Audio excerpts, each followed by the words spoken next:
जोर से बोलो जय जय माता माता दी। दी। सारे बोलो जय जय माता माता दी। आप सबको नवरात्रि की बहुत बहुत बधाई।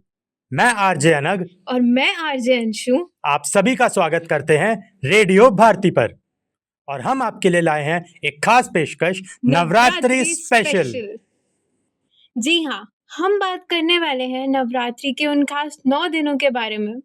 हम बात करेंगे नवरात्रि के उन 9 दिनों के महत्व के बारे में और साथ ही में बात करेंगे किस दिन किस देवी की पूजा की जाती है और ये शुरुआत कब, कहाँ और कैसे हुई। तो बिना किसी देरी के और माता जी का नाम लेके शुरू करते हैं हमारे शो का पहला एपिसोड। नवरात्रि को सबसे शुभ हिंदू त्योहारों में से एक माना जाता है। यह शक्ति का उत्सव है और इन 9 दिनों के दौरान देवी दुर्गा के 9 रूपों की पूजा की जाती है। नवरात्रि वर्ष में 2 बार मनाई जाती है, चैत्र और शारदीय नवरात्रि। आइए जाने नवरात्रि के दौरान 9 दिनों तक व्रत करने वाले पहले व्यक्ति कौन थे। लंका पर आक्रमण करने से पहले भगवान श्री राम ने किष्किंधा के निकट ऋष्यमुख पर्वत पर देवी दुर्गा की पूजा की थी। ब्रह्मा जी ने ही भगवान श्री राम को देवी दुर्गा के अवतार देवी चंडा देवी की पूजा करने की सलाह दी थी। फिर उन्होंने प्रतिपदा तिथि से नवमी तिथि तक चंडा देवी मंत्र का जाप किया। मंत्र जाप के अलावा ब्रह्मा जी ने भगवान श्री राम से चंडी पूजा और हवन के बाद 108 नीले कमल अर्पित करने को भी कहा।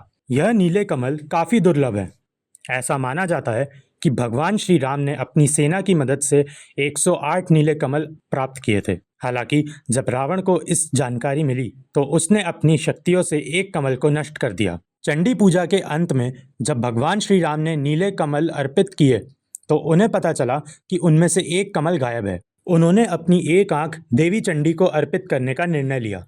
जैसे ही उन्होंने अपनी आंखें अर्पित करने के लिए बाण उठाया, देवी चंडी उनकी भक्ति से प्रसन्न होकर उनके सामने प्रकट हुई और उन्हें विजय का आशीर्वाद दिया। नवमी तिथि यानी 9वें दिन तक भगवान श्री राम ने देवी चंडी को प्रसन्न करने के लिए ना तो पानी पिया और ना ही भोजन किया। देवी की पूजा होने के बाद भगवान श्री राम ने रावण को पराजित किया। तभी से नवरात्रि का उत्सव शुरू हुआ और भगवान श्री राम पहले व्यक्ति और राजा थे जिन्होंने नवरात्रि के 9 दिन का उपवास रखा था। अब हम बात करेंगे देवी दुर्गा के पहले अवतार यानी नवरात्रे में पूजी जाने वाली पहली देवी के बारे में, माँ शैलपुत्री। माँ शैलपुत्री देवी दुर्गा के सबसे दिव्य रूपों में से एक हैं। वे नव दुर्गाओं में से एक हैं जिनकी पूजा नवरात्रि उत्सव के पहले दिन की जाती है। शैलपुत्री नाम का अर्थ है पहाड़ों की बेटी। शैलपुत्री माँ को माता सती भवानी, देवी पार्वती और माँ हेमावती के नाम से भी संबोधित किया जाता है। शांत मुख और सुखद आभा वाली शैलपुत्री माता को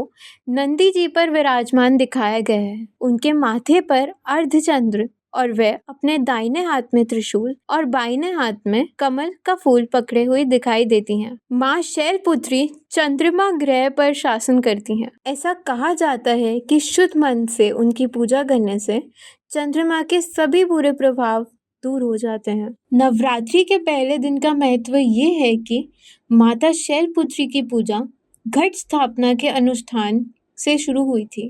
वह पृथ्वी और उसमें विद्यमान सभी चीजों को प्रकट करती हैं। उन्हें प्राकृति माता कहा जाता है, इसलिए उनकी इस रूप में पूजा की जाती है।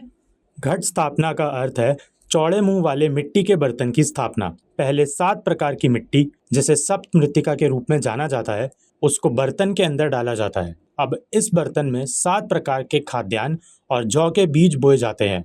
एक बार ऐसा हो जाने पर बोए गए बीजों पर तब तक पानी छिड़का जाता है जब तक कि मिट्टी नम ना हो जाए। इसे एक तरफ रख दें। अब एक कलश लें और उसे गंगा जल से भरें। जल में कुछ अक्षत डालें और अब दुर्वा के पत्तों के साथ 5 प्रकार के सिक्के डालें। अब कलश के ऊपर 5 आम के पत्तों को गोलाकार क्रम में उल्टा करके रखें और उसके ऊपर धीरे से एक नारियल रखें। आप नारियल को लाल कपड़े से ढक सकते हैं या उस पर मोली बांध सकते हैं। अब इस कलश को उस मिट्टी के बर्तन के बीच में रख दें जिसमें आपने अनाज बोया है। प्रथम शैलपुत्री मंत्र ओम देवी शैलपुत्र्याय स्वाहा का 108 बार जाप करके शैलपुत्री के रूप में देवी दुर्गा का आह्वान करें। दुर्गा आरती और शैलपुत्री आरती का पाठ करें। पंचोपचार पूजा करें, जिसका अर्थ है 5 वस्तुओं से पूजा करना। इस पूजा में सबसे पहले घी का दीपक जलाएं, अब धूप बत्ती जलाएं और उसका सुगंधित धुआं कलश को अर्पित करें। फूल, गंध अर्पित करें और अंत में कलश को नैवेद्य अर्पित करें।